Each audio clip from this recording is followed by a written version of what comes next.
Shalom anak-anak. Hari ini kita akan belajar kembali bahasa Indonesia.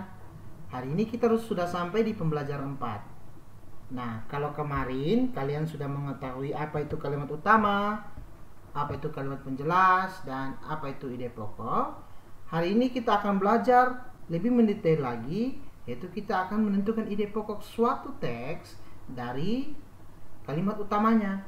Nah, yang harus kita lakukan pertama adalah membaca teks secara keseluruhan, mencari kalimat utama teks tersebut, dan menemukan informasi dalam kalimat utama. Mari kita ke langkah yang pertama.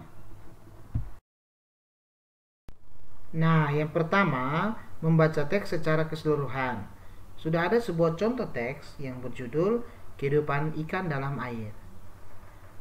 Ikan merupakan hewan yang hidup di air. Ikan dapat dijumpai di laut ataupun di perairan tawar. Ikan bernapas menggunakan insang. Selain insang, ikan juga memiliki gurat sisi. Gurat sisi berfungsi untuk mengetahui tekanan air di tempat ikan hidup. Ikan bergerak menggunakan ekor dan sirip.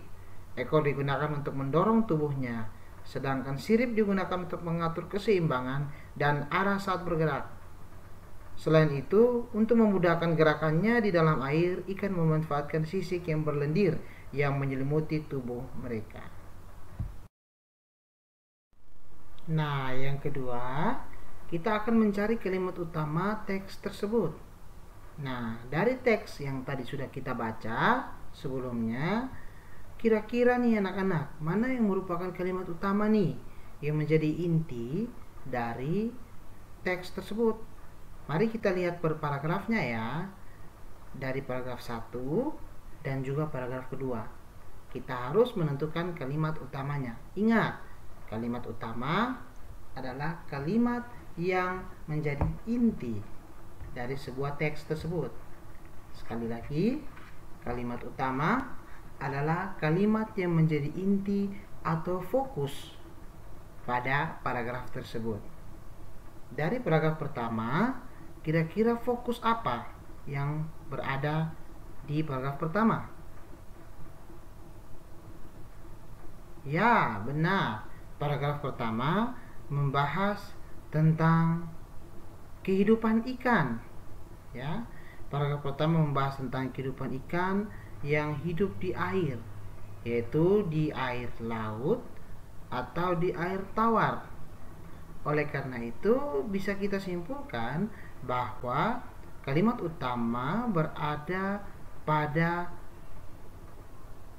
kalimat yang pertama di paragraf 1.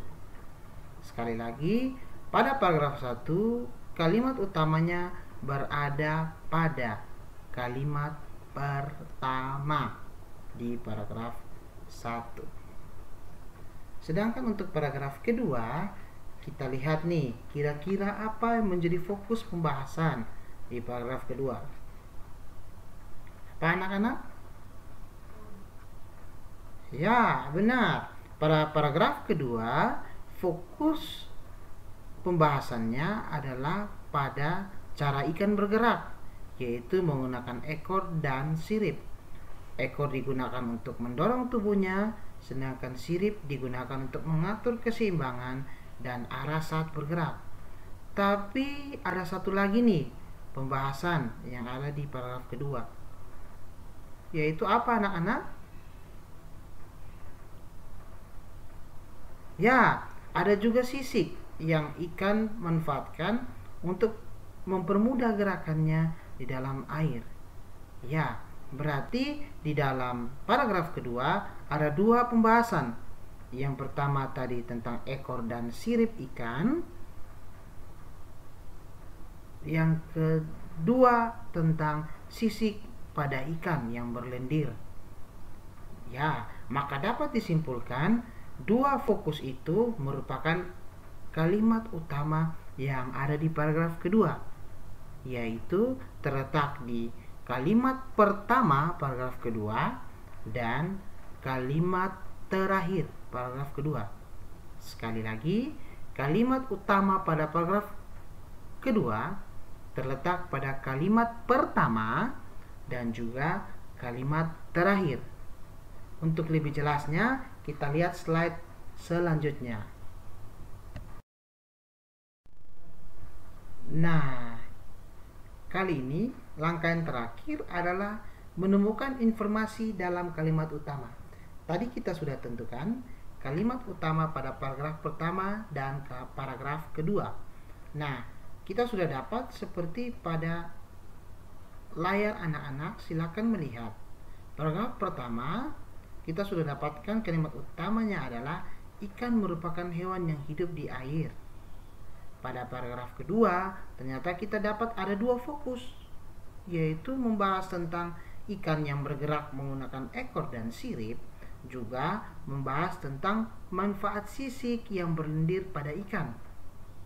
Oleh karena itu, kesimpulannya bahwa pada paragraf pertama, kalimat utamanya berada pada kalimat pertama, yaitu yang berbunyi ikan merupakan hewan yang hidup di air. Sedangkan pada paragraf kedua, kalimat utamanya terletak di awal dan di akhir, yaitu ikan bergerak menggunakan ekor dan sirip. Selain itu, untuk memudahkan gerakannya di dalam air, ikan memanfaatkan sisik yang berlendir yang menyelimuti tubuh mereka. Bagaimana anak-anak? Sudah mengerti belum? Kalau belum mengerti, silakan didengarkan kembali video ini dari awal supaya bisa benar-benar memahami bagaimana menemukan kalimat utama dalam sebuah teks. Selamat mencoba anak-anak. Shalom, Tuhan Yesus memberkati.